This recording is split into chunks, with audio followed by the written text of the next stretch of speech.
Hoy toca 12 hombres sin piedad. Su título original es 12 Angry Men y su título en Latinoamérica es 12 hombres en pugna. Siempre se me ha hecho muy difícil el solo pensar en reseñar esta historia porque a poco que entras en detalles estás destripando el final. Estás un poco restándole a la experiencia. No obstante, yo no puedo venir aquí y decir, es buena, vete a verla. Y ya. Me gustaría hacer una pequeña introducción para cada uno de los jurados para que cuando veas la película o la obra en teatro o como sea, sepas disfrutarla un poquito más ya de entrada, desde el principio.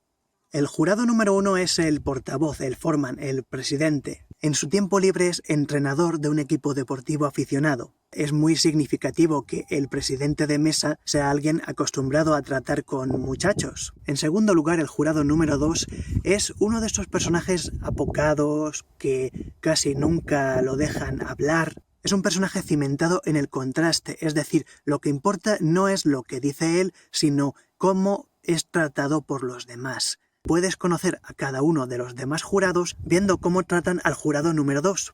Seguimos con el 3.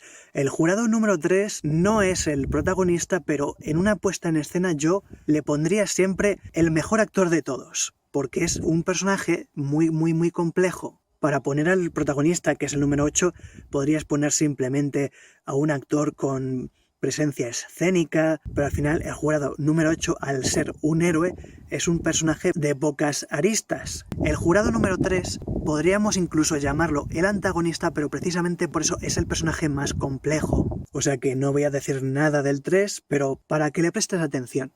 El jurado número 4 es la inteligencia sin compasión. Todo lo que dice tiene sentido, tiene lógica, pero al final no tiene corazón. Está basándose en prejuicios desde el principio. Y por eso, aunque lo que diga tenga mucho sentido y esté muy bien argumentado, toda su inteligencia acaba siendo un espejismo. Los jurados número 5 y 6 están en el medio. Están como a merced de lo que digan los demás. Y hasta que los demás no tienen una opinión cimentada y formada, no pueden llegar a dar una opinión. Por eso esos dos creo que están ahí justo en medio de los dos extremos. Podríamos decir que son los más equilibrados, lo que pasa es que, claro, en un jurado hay que dar una opinión con consenso, y por eso no es posible quedarse en el medio, hay que decidir uno de los dos extremos. El jurado número 7 es el graciosete, el que está ahí para que incluso la gente que se pueda aburrir pueda aferrarse a alguien, pueda decir, por lo menos ese es gracioso, por lo menos con ese me lo voy a pasar bien.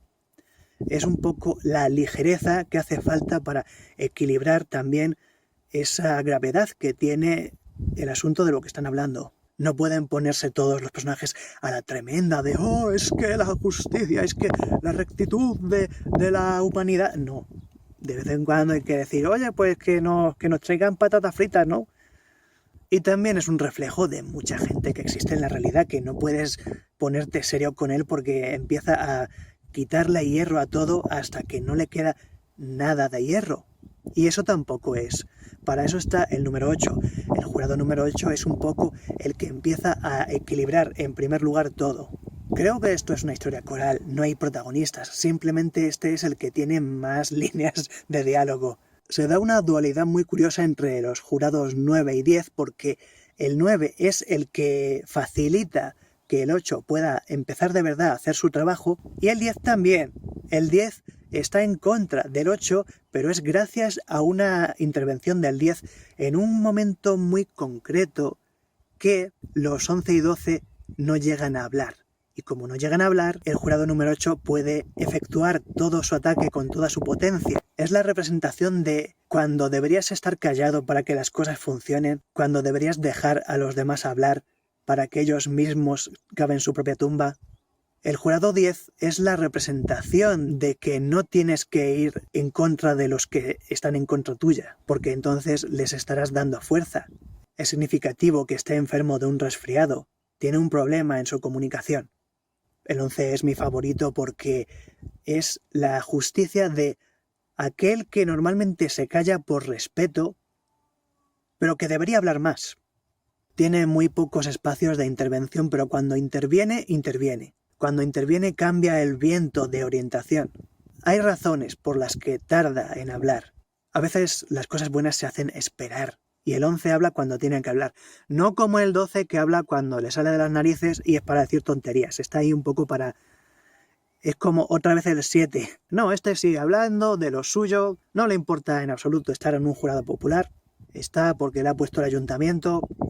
Hay una gran variedad de personajes, de arquetipos de la sociedad. Es un microcosmos y por eso tiene tantas lecturas.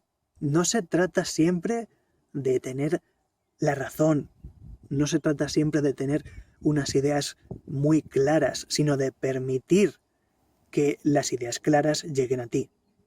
Si no has visto 12 hombres sin piedad, 12 Angry Men, 12 hombres en pugna, ve a verla, vete a verla ya, porque es buena, es buena. Y si ya la has visto, pues vuélvela a ver porque no has prestado atención. Tiene muchas más lecturas aún.